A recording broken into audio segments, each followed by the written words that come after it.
Hello guys, welcome back to my YouTube channel. അപ്പോൾ എൻ്റെ channel ഇഷ്ടപ്പെട്ടാൽ സബ്സ്ക്രൈബ് ചെയ്യുക. ഇന്നിവിടെ ഉണ്ടാക്കാൻ പോകുന്നത് മടക്കാണ്, ഗോതമ്പ് പൊടി വെച്ചാണ്. ഇതുണ്ടാക്കാൻ ആവശ്യമായ ഇൻഗ്രീഡിയൻസ് എന്ന് വെച്ചാൽ തേങ്ങ, ഏലക്ക, ശർക്കര, ഗോതമ്പ് മാവാണ് ഏറ്റവും ആവശ്യമായ സംഭവം. പിന്നെ മാവ് കലക്കാനായിട്ട് ഒരു മുട്ട ഇവിടെ എടുത്തിട്ടുണ്ട്. പിന്നെ ഉപ്പാണ് നമുക്ക് ആവശ്യമായിട്ടുള്ളത്. ഇത്രയുമാണ് ഇതുണ്ടാക്കാനായിട്ട് വേണ്ട ഇൻഗ്രീഡിയൻസ്.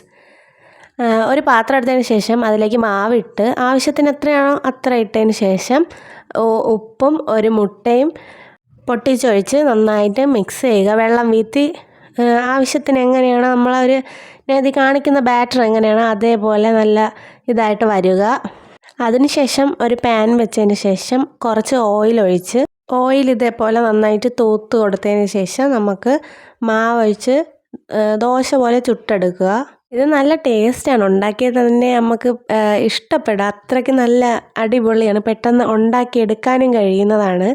അതിനുശേഷം നമ്മൾ വേറൊരു പാൻ വെച്ചതിന് ശേഷം കുറച്ച് ഓയിൽ വീത്തി ദോശ ഇടുക. അതിനുശേഷം 2-3 ഏലക്ക ഒന്ന് ഇടിച്ച് ആ തേങ്ങയിലേക്ക് ഇട്ട് കൊടുക്കുക. അതിനുശേഷം നമ്മുടെ ദോശയിലേക്ക് ഈ തേങ്ങയും കുറച്ച് ഏലക്കയും കൂടി ഒരു സൈഡിലായിട്ട് വെച്ചാൽ മതി. അപ്പോൾ നമ്മൾ മടക്കുമ്പോഴത്തേക്ക് ഒരു സൈഡിലോട്ടല്ലേ ആവുന്നത്, അപ്പം മൊത്തത്തിൽ കിട്ടുന്നതാണ്.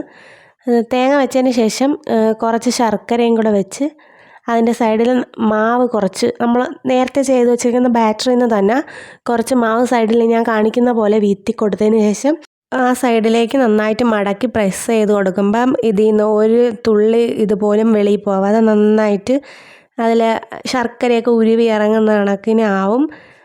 നിങ്ങളിതിൽ നോക്കുമ്പോൾ തന്നെ നിങ്ങൾക്ക് മനസ്സിലാവുന്നതാണ്.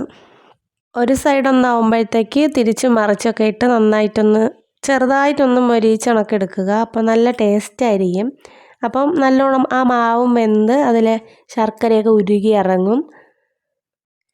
അപ്പോൾ നന്നായിട്ട് വന്നിട്ടുണ്ട്. ഒരെണ്ണം റെഡിയായേ കണ്ടോ. നന്നായിട്ട് സിമ്പിളായിട്ട് നമുക്ക് ചെയ്തെടുക്കാൻ പറ്റുന്നേ ഉള്ളൂ. ഒരു അരമണിക്കൂറുണ്ടെങ്കിൽ നമുക്ക് നല്ലോണം കുറച്ച് പേർക്കുള്ളത് ഉണ്ടാക്കിയെടുക്കാം. നല്ല ടേസ്റ്റുമാണ് കേട്ടോ. ഇതെല്ലാവരും ഒന്ന് ഉണ്ടാക്കി നോക്കുക. അതുപോലെ ബാക്കിയെല്ലാം നമ്മളിങ്ങനെ ചെയ്തെടുക്കുക. ഇത് നല്ല ടേസ്റ്റാണ്, എല്ലാവർക്കും ഇഷ്ടപ്പെടും. കൊച്ചു കുട്ടികൾ മുതൽ വലിയ മുതിർന്നവർക്ക് വരെ ഇഷ്ടപ്പെടും. ഞാൻ ഇവിടെ ഇടയ്ക്കിടയ്ക്ക് ഉണ്ടാക്കാറുള്ളതാണ്.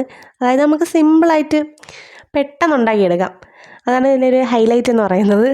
രുചിയാണ്, നമുക്ക് ഭയങ്കര പാട് അങ്ങനെയൊന്നുമില്ല. ഇത് എളുപ്പമായിട്ട് സൂപ്പർ ടേസ്റ്റി ആയിട്ട് ഉണ്ടാക്കിയെടുക്കുക. ഇതെല്ലാവരും ഒന്ന് ഉണ്ടാക്കി നോക്കുക.